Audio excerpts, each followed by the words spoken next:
Hello everyone, daily blog by sweet heart চ্যানেলে তোমাদের আরেকবার স্বাগত। এটা ছিল সানসেটের টাইম। তো আকাশ দেখো কত সুন্দর লাগছে। এখন আমি মার্কেটে চলে এসেছি সন্দেশ কিনবো। তো এখানে দেখো মায়ের চশমাটার পাওয়ার বেড়ে গেছে, তো চশমাটা চেঞ্জ করতে এসেছিলাম। আমাকে জিজ্ঞেস করছিল কোনটা ভালো লাগছে, তো আমি সেটাই বললাম কোনটা ভালো লাগছে।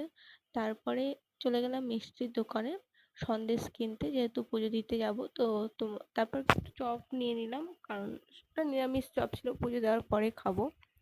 তারপর তোমাদেরকে মায়ের দর্শন করিয়ে দিলাম। এটা ছিল আমাদের তারা মা, মানে আমাদের বাড়ির পাশে একটা ছোটোখাটো মন্দির আছে, সেখানেই পুজো দিতে গিয়েছিলাম, দূরে কোথাও যাইনি। এটা ছিল একটা শিব ঠাকুরের মন্দির, ওই মন্দিরের পাশে একটা ছোট করে মন্দির ছিল। তারপরে এখানে খিচুড়ি ভোগ বিতরণ করা হচ্ছিল, এখানে এরা খুবই মজা করে খাচ্ছে। তো আবার দেখা হবে তোমাদের সাথে আরেকটা ভিডিওতে। এখনকার জন্য বাই।